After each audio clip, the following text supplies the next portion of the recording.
Hello everyone, welcome back to my YouTube channel. Tuy ni chu Saiwana lete ye sak an sak mi kal mal ha se timi hla kan non rek ding ase kal mal ha se Saiwana le te ye sak mi hla rek na karun nei do ani. Okay, let's start.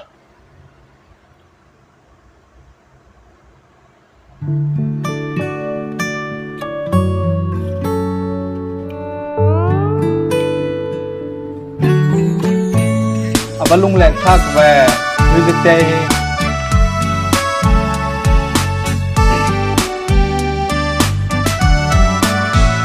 đủ thu lên tin tâm sam cúp tin đi riali lời sinh nhân kinh tế an sẽ tin rèn lệ buổi nó rung rung tê mất xuân thu ni mà lâm sâu cần pan dễ lòng con thì chi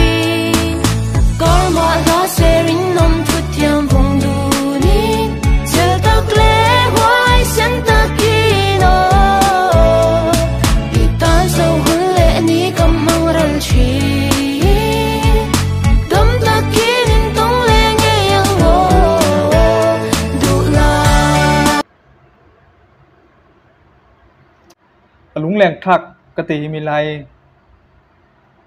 kal mal hla se ti chu a thelo tu kanum sile long distance relationship kan te ke chu hla man se pakhat hla man se la mo ati na si kal mal hla se ti na si atai sai ta kanum pang ding mi la kan nga se lung leng thak mo mi ati lung leng the ya si mi la ke mai franga chun mỗi thiam kati ngay nôm. So let's continue.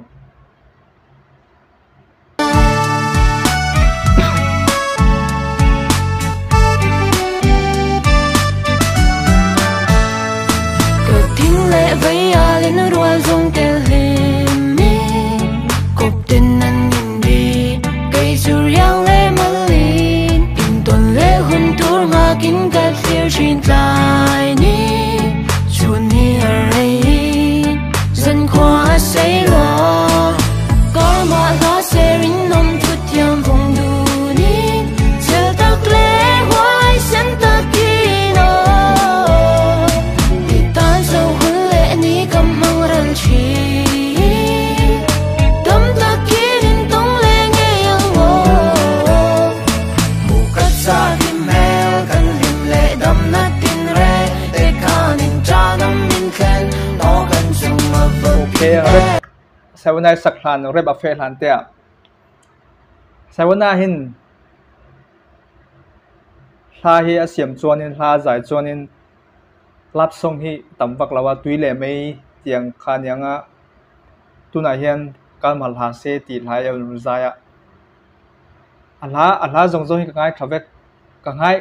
athara run chua chuan ka ngai chu thina ala siam zong zong hi nal ka tia thiam ka ti bok mo ma se ka soi du lap song hi siam tam vak lawa tu na hian kai mal ha se ti arun siama thiam nal ka tia kai ma as for me kata tu chon nal ka ti. So let's hear the rap. Saiwana sak mi rap kan ngai sang ding o mẹ sang tắm tắc kinh gần cara la không ngày in lâu về lâu là travel tắc trang à cái chan phal lu lâu chơi cái tan na na ang za thim maral lang cái tan qua avara ngi lu kham mẹ cái tu na tan cái trang nè bu pha cả om la pum chơi cái vật sắc em chel lệ quay sit tắc in malam cái pan je lang aton le huna hair so kan karma la se lim min kan le nga kan tura kan seng nga chil tắc in kan nom mang kan tan ko la e có mà lá xe rin nôm chút tiêm vùng đủ ní chờ ta lẽ hoài sen ta kino đi tan sâu hơn lẽ ní cầm mang răng chi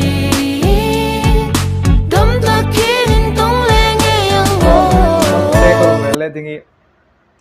long distance relationship ti vek a thei dalo po khamo a raksong menula ngai zo nei dalo po mo single po kha mi hai ngai ve thau asan nan the lo ding mo asan nan the lo ding nan feel the lo ding sura khan ngai zong nei lo ho le single ho kha mi hai ngai thak lo tur achan chu intrathiam lawang enge in feel the lawang chuwa kha single ho le ngai zong nei lo kha rak chok ro lo en ve su mi lai lo ngai tha ve su just kidding it's good let's continue có mọi gió sẽ rin nôm chút thiam vùng đủ đi giờ ta lẽ hoài xem ta kỳ nó đi tan sâu hơn lẽ ní cầm măng răn chi đâm ta kỳ nên tông lên nghe yang ngô đủ la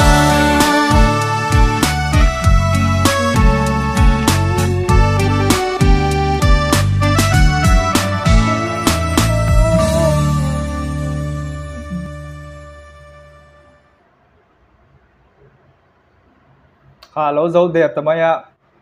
nal kati lung leng tha kati hilahi asan chu ka feel theya ma ka feel theya kal mal ha se inkal pakale pakha inkal hama se mo rinum ten kanum ding ti mi si jeng vek in har saman se la ni khata kan tong le ding mo anh chàng har sama se